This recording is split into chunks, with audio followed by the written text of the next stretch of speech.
It's my great privilege to introduce our very special guest. Now, Congressman Gutierrez has been traveling all across this country to really rally the American people to support comprehensive immigration reform and to demand that their elected officials act on this. He has served the 4th District in Illinois in the heart of Chicago for over 10 years, was the first Latino elected to Congress from the Midwest. Friend, our leader on this movement, Congressman Luis Gutierrez.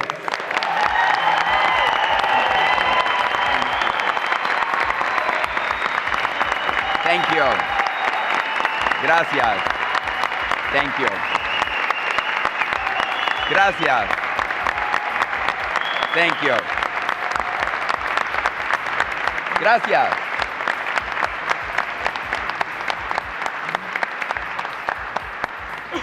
Gracias. Gracias. The first thing I want to say is, the last 2 times I was here right after in 2009, and we began a campaign that said to stop the deportations. And we came and we began a 30-city tour across America, and it started right here in Providence, Rhode Island.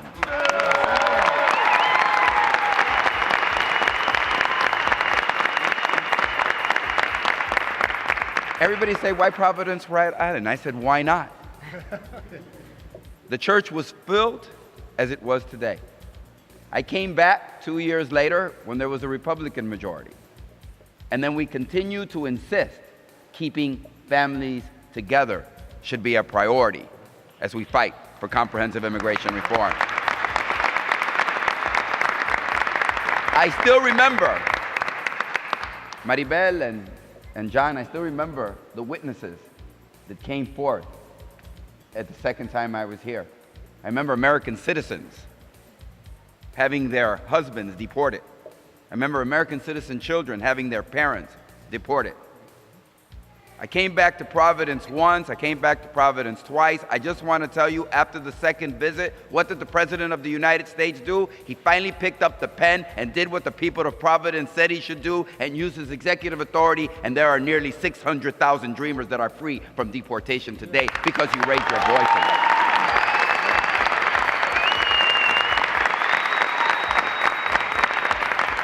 And I tell you that tonight because I want you to understand that there is true power in you coming together here tonight.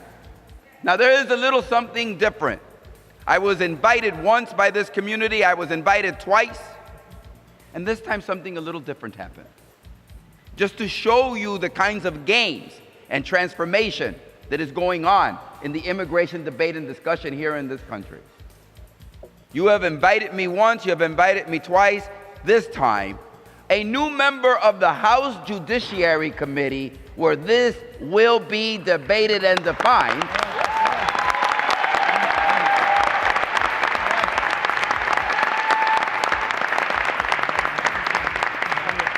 I knew there was a reason that I resigned from the House Banking Committee earlier last year, so that I could get a seat on the Judiciary Committee. And it's almost as though the stars are aligning.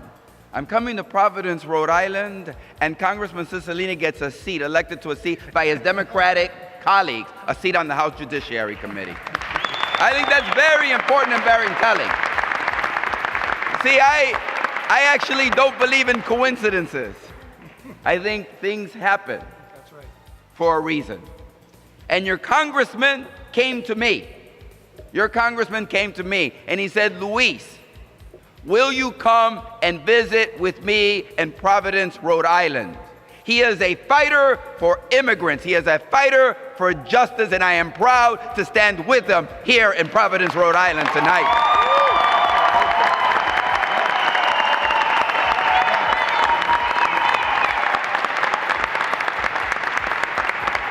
Because he is a demonstration of the growing. You guys remember when I was here 5 years ago?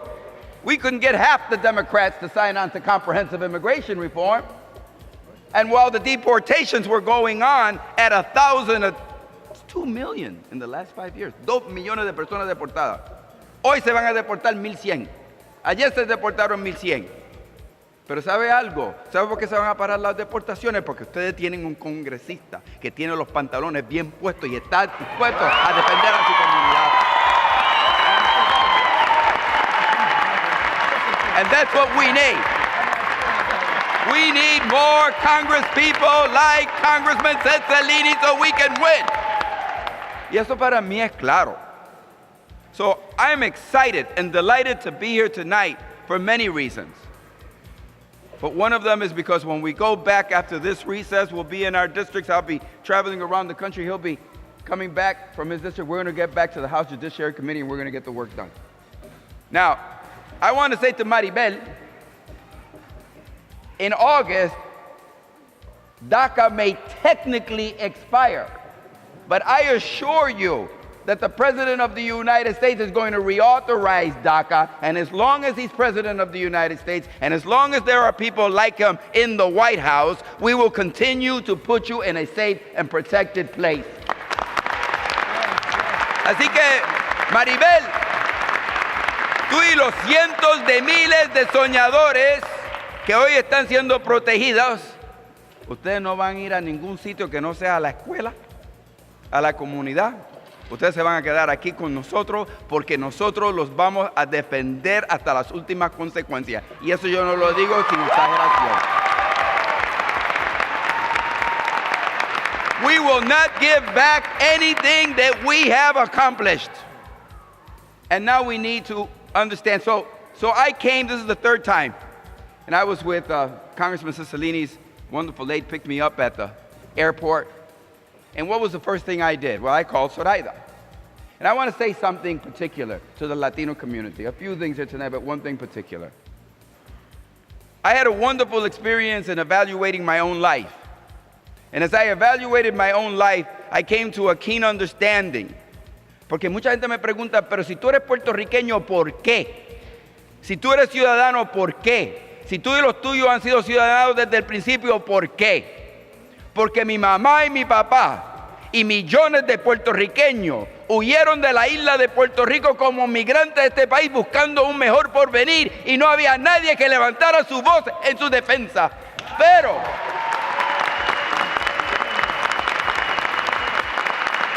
y sufrieron discriminación y odio y prejuicio. Y no había nadie que levantara su voz, pero criaron un hijo y nosotros no vamos a permitir que se repita la historia. Levantaré mi voz siempre y cuando el pueblo lo necesita, especialmente aquellos de nuestra comunidad inmigrante. Seamos claros. And so, Congressman Cicilline, I think this is the best and most beautiful and most fitting place. As it was discussed, this is an economic issue, but this is fundamentally a human rights issue. I'm going to be able to go back tomorrow. I'm getting on a flight at 7:50. Yo voy a volver mañana. Zoraida me tendrá mi desayuno hecho cuando yo llego a mi casa. Mi nieto Luisito estará ahí esperándome. Mi hija Omaira estará ahí diciendo, papi, ¿cómo te fue el viaje? Porque nosotros como latinos todavía vivimos en la misma casa.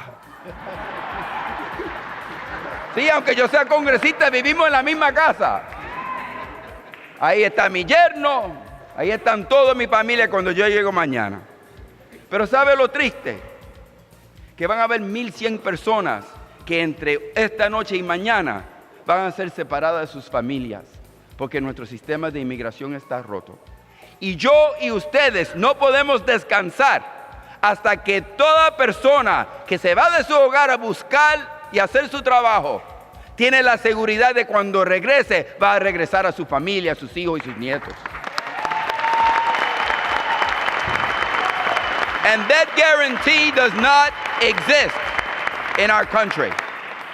Esa garantía no existe en este país. It doesn't exist in this country because we have a broken, failed immigration system. Now, what's the good news of today? The good news of today is that 13, 14 months ago, Congressman Cellini and I, we were fighting to re-elect Barack Obama President of the United States. And this was the Republican. The Democratic position is, well, we should do comprehensive immigration reform. We should have a fair, sane, sensible, compassionate system that unites families and respects the integrity of families. The Republican position was, we should just, 11 million undocumented workers in this country. Why don't they just all self-deport, go home and pack your bags and leave? They said we should replicate SB 1070, the anti-immigration law, show me your papers, of Arizona. And we should do that in 49 other states. And then they said, I still remember their candidate for president saying, what?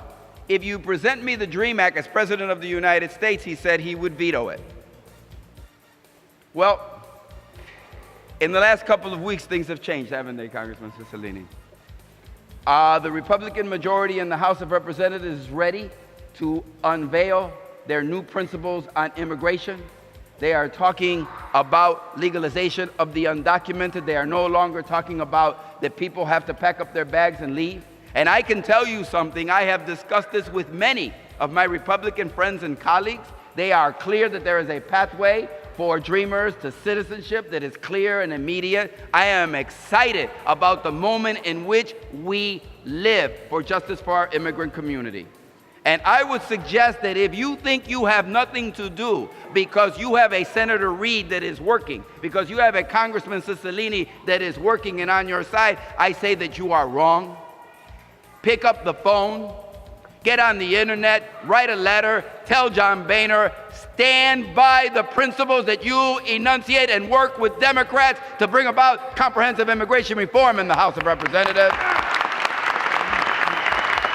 You're on the right track. You're doing the right thing. We've waited too long and worked too hard to stop that from moving forward. Eso es lo que nosotros como comunidad continuando, estando envuelto en este proceso. Now, I want to talk a minute also about making sure, because this is a human rights issue, this is a civil rights issue. It is not a political issue for politicians to use and banter about for their own personal political gain. Now, you know, politicians, they look at issues two ways. As something to be resolved in the benefit of the community, or as something to be used during a campaign against their political opponents. That's what happens. On this issue, let's make it clear to the universe of elected officials in any party that we will not allow you to play with the future of our community and with the justice and the fairness that we need as an immigrant community to the United States.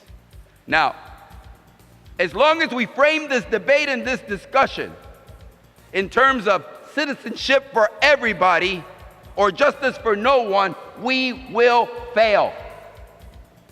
Those kinds of opposites usually lead to failure, and they will lead to failure here. When I came here before, you know, my friends who I love, and they are going to provide, the Democrats are going to provide 90% of the votes. That's just the truth. We're the ones that are on your side. But unfortunately, in 2009, when I came here, why was I here? Why was I here in Providence? Because Democrats controlled the House and the Senate and the White House and refused to act to bring about comprehensive immigration reform. That's just a fact. They didn't do it in 2009. They didn't do it in 2010. So now, the Senate has done a marvelous job, right? Last June, they passed comprehensive immigration reform, and we thank the Senate. And they passed it because 54 Democratic senators joined 1/4 of the Republicans to pass it. So we know that. We know who's on our side. But we also have a reality. ¿Cuál es la realidad? Que no lo hicimos cuando estábamos en la mayoría. ¿Y quién está en la mayoría ahora en la Cámara de Representantes? Los republicanos. Y déjame decirle a ustedes una cosa.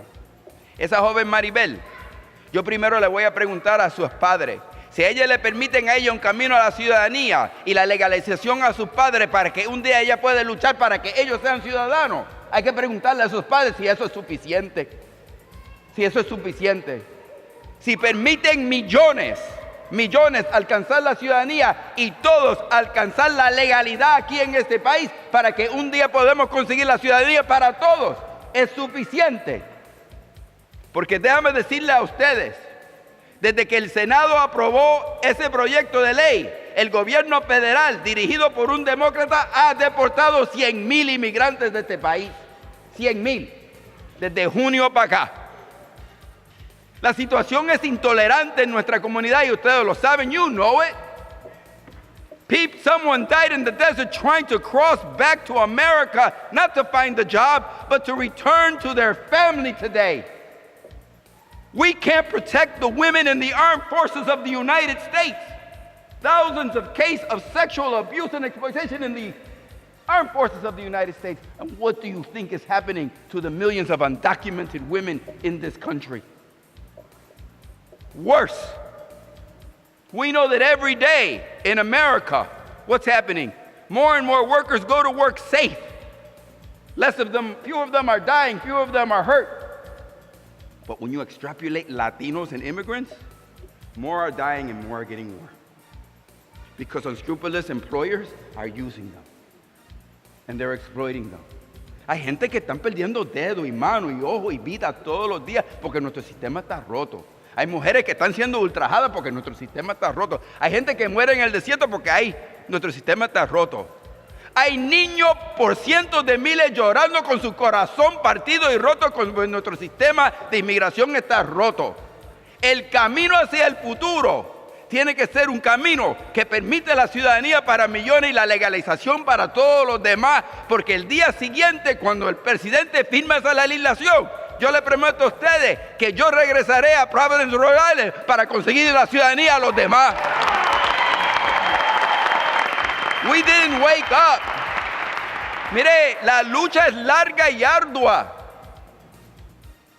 Y en la política hay que ver si tú puedes hacer un gran labor y conseguirle la protección a todos y conseguirle un camino a la ciudadanía a millones.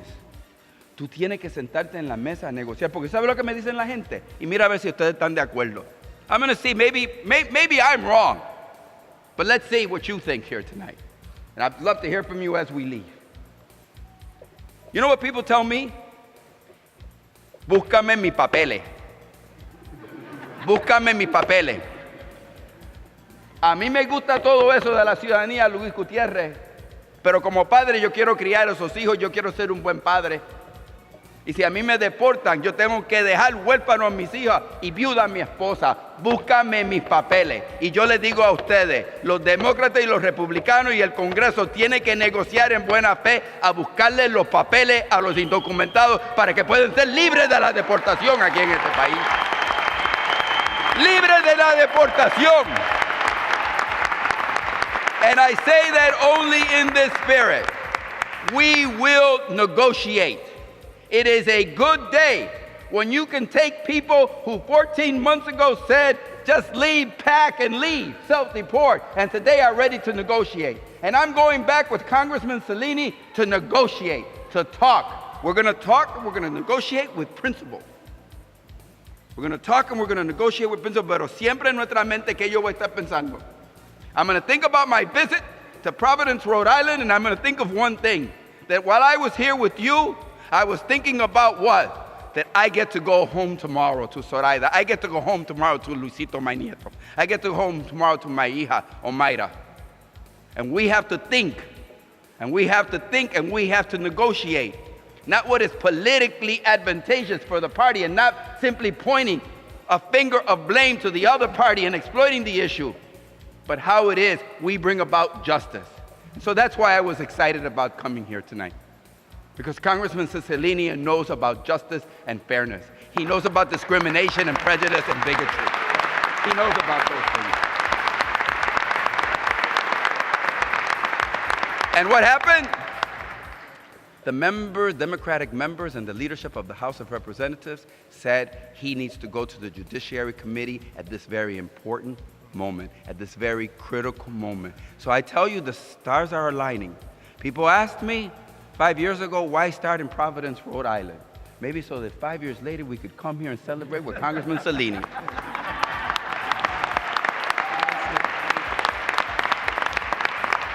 Voy a despedirme de ustedes con esto. Miren, yo sé amar a mi prójimo como a sí mismo. Yo sé amar a Dios sobre todas las cosas. Soy buen católico.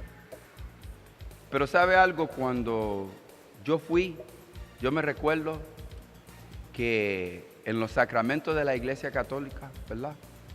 El bautismo, la primera comunión, la confirmación. ¿Cuál fue el último sacramento que yo recibí en una iglesia como esta católica? El matrimonio. ¿Sí? Y mira, no te lo dan así porque sí. ¿Ah? Tuvimos, Zoraida y yo, que ir por meses a aprender la seriedad del momento y el compromiso en el cual nosotros nos estábamos, ¿verdad?, envolviendo. So my wife and I, we went for months to that Catholic church. Because in order to receive the sacrament of marriage, you must understand what it is. Huh? You are committing to one another. And so, after months and months, they finally said, okay, you're approved. I was excited because I wanted to get approved real quickly. I said, great. And we went one November 19 to the church. And where did we go? We went before our family, nuestra familia, ¿ah? ¿Verdad? Nuestra familia, nuestros amigos, el pueblo, pero más importante ante Dios. Y el gobierno tiene que respetar lo que Dios y la iglesia ha unido. Hay que parar las deportaciones y la destrucción de nuestras familias. Hay que pararlas. Y si tú has recibido ese sacramento de matrimonio, si tú quieres realmente, ¿verdad?, darle validez, no es suficiente proteger tu esposa y tus hijos o tu esposo y tus hijos.